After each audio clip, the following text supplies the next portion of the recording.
Thank you for joining Celebrating Right. Today we're going to talk about my virtual baby shower, and I'm going to share with you guys 5 tips to consider as you're planning your own virtual baby shower.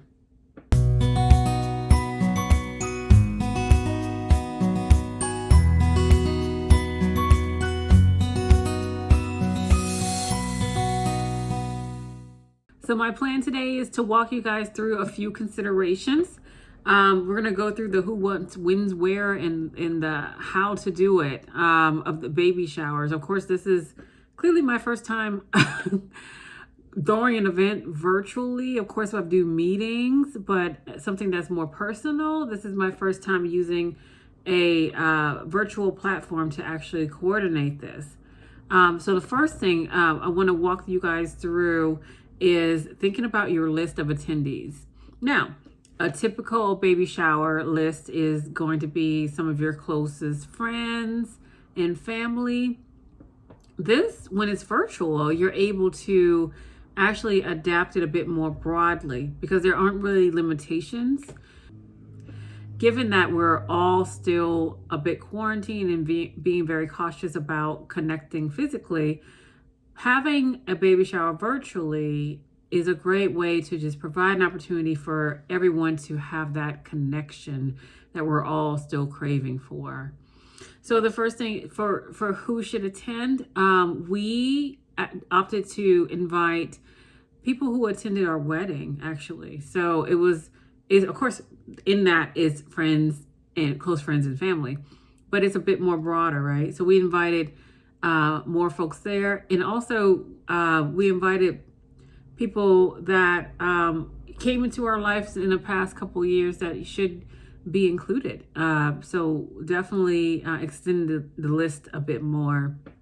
And then because we don't have to worry about venue space or size limitations or things that you would normally have to consider, it just provided a bit more options to allow us to extend the invite to others who aren't in our close proximity, that are, I had a cousin that attended from Germany and my brother attended from Hawaii, and they would, typically it'd be a struggle to get them, to us, but it was great to see their faces virtually and to celebrate such a beautiful thing with us. The second thing to consider is how you want to engage virtually. So what we're doing is adapting our typical baby shower to a virtual environment. So in a typical baby shower, you would have moments where you would get advice. You would probably have baby shower games. You would maybe or maybe not open gifts. It would definitely be your preference if you wanted to do that. I've even been to some birthday events where people just have things more free flowing and not necessarily scheduled, but I wanted to be mindful of everyone's time. This was my first time throwing something that was more of a private celebration virtually. So I definitely wanted things to be a bit more organized. So I'm going to walk you guys through our schedule. So the first thing we did was consider that people may have some tech issues. We had various age ranges join us because again, we had folks who attended from our wedding. So there's folks who are on Zoom calls all day. And then there's folks who maybe have logged into Zoom once or twice. So we gave folks a 5-minute grace period. And during that period, we actually played a video from Beyonce Blue, because that was her song that was dedicated to her baby, Blue. So that gave us exactly 4.5 minutes to let folks just get into the Zoom room. The second thing is we did not do a gender reveal. Hindsight, I kind of wish we did, but I'm going to be honest. I had loose lips about the baby's gender. I would say the baby, and then 2 seconds later say she. So it was it was me. Also, the registry said it was a girl. So it's just some people knew, some people didn't. So we just decided to go ahead and say, yes, it's a girl. This is the name that we're thinking, and her name is Eleanor. But in order to incorporate more of a family feel to our theme, because our theme was called Village, because the African proverb says it takes a village to raise a child, which is very true. we wanted to let the attendees, the village, help name the child. So everyone in the household gave options for middle names. So we have Eleanor, Wright is the baby's name. And middle name options were Grace, Kimora, Aria, and Justine. And so we provided folks with actually the polling function in Zoom is pretty amazing. So really easy to use. We told them the meaning of the names, the significance to us, and allowed folks to vote. And my number one choice, Grace, won. So Eleanor Grace Wright is the baby's name. So we let them participate in that way. We shared symptoms, not just my symptoms, my husband's symptoms as well. We discussed, we had a really good discussion, which took up maybe about 20 to 25 minutes around just advice on raising a child. And keep in mind, my husband and I have children, but our children are 13 and 16, right? So this is still, I mean, let's not take it for granted. This is still, there's so many different things that have happened in the world, and there's just so many like considerations for raising infants that is totally different from 10 plus years ago. So that advice was really good. We also, looking at societal impacts, things that have been occurring over the past few months, we wanted to think about the relevancy of what that means for raising a child. So we held discussions around that as well.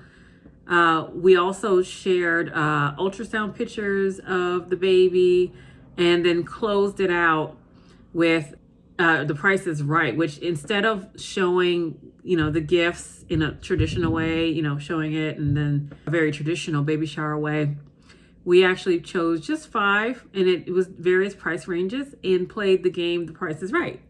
And of course, thanked everybody for their contributions to the new baby. So the third thing to consider is when are you going to have the shower? I had the shower at 24 weeks pregnant, gestation, and had planned it since, trying to think of how many weeks I was, probably 6 weeks prior. Yeah, 6 weeks prior to that, which gave appropriate time for folks to place it on their calendar, to, RSVP, to send reminders. Good to give yourself a nice window to plan it, and to let other folks be able to, look at their schedules and be able to confirm that they're going to be able to attend.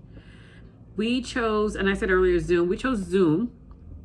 I'm quite familiar with the functionality because that's the platform that we use at my job. I know you could use Skype. If folks are tied to their iPhone, you could FaceTime and coordinate depending on the number of people you want to attend. Zoom is available. There's a free version, but it does have time limitations to it. I think you get probably 40 minutes or so. So just keep that in mind. With the schedule that I just walked you guys through, that was for a full hour.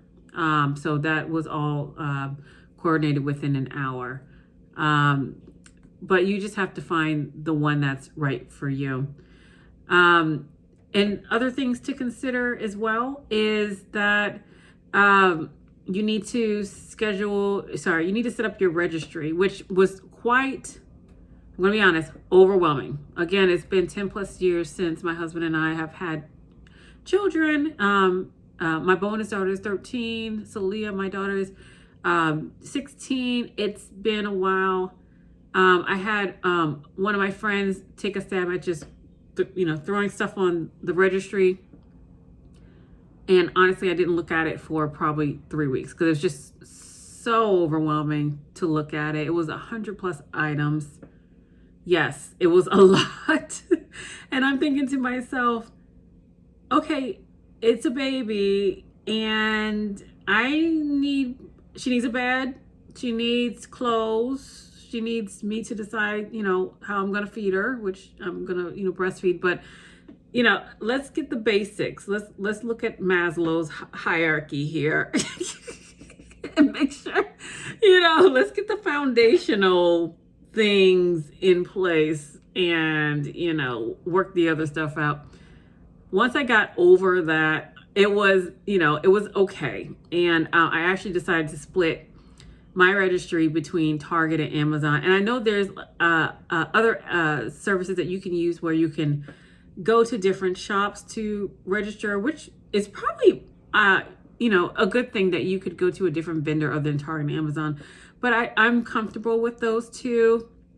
I know a lot of people who have Primes, and the shipping options are pretty amazing there. So I just stuck with those two and figured if there's other things that need to be purchased from another store or vendor, I'll take care of that. Let's figure out, what are the must-haves that can be purchased through Target and Amazon. Keep in mind that you do have to have the other considerations in mind before you finalize your invite. We went with an e-invite, given that this is virtual.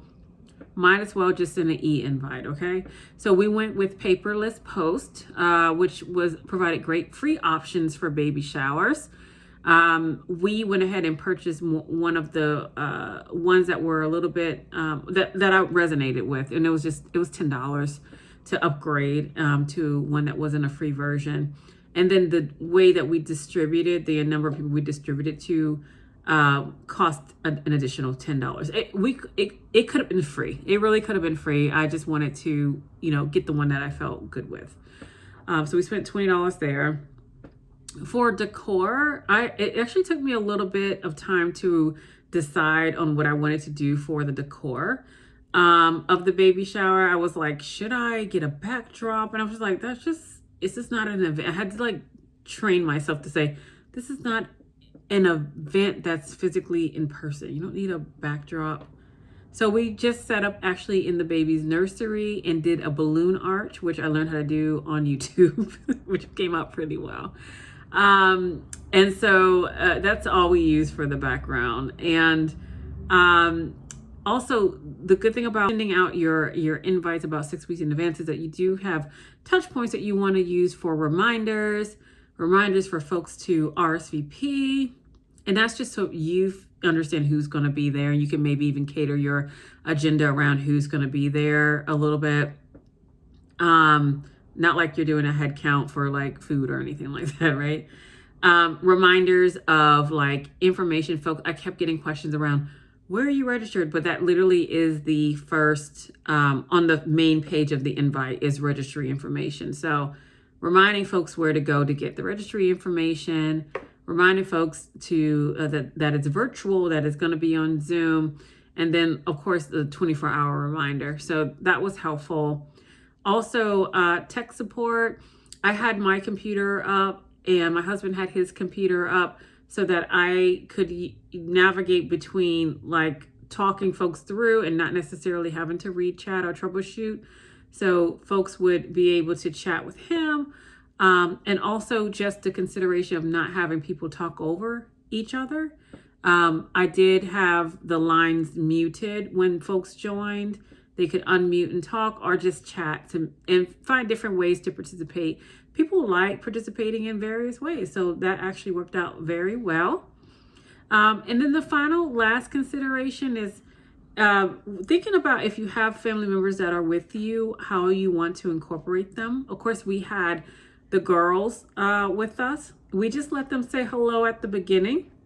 They actually sat on the side.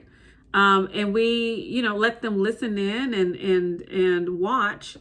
But really, my husband and I were the ones driving the discussion, and we had some friends chime in too. We wanted to limit it a bit just to make sure that we kind of stayed on schedule, and then we stayed on topic too. So. And now I'm going to show you guys a small clip from the baby shower. So I was like, okay, let me plug in my picture and Baku's picture, and this is what the output was. So I don't know. That's what the online quiz said. Oh, beautiful. I'm sure that 80 people has his But we wanted to share some sonogram pictures with you guys of baby Eleanor Grace. Oh, Wow. This is 22 weeks. Mhm. Profile. You see her little thumb there. I think we're capturing her sucking her thumb or being irritated because of the the pressure that they put you under. Then there she is with her thumbs up again, and, and then her little feet on the right hand side. And she is a hard kicker. She has me like jumping up and screaming like she's a hard kicker. So so this is Wow. her. I know, right? It's kind of crazy. Yeah.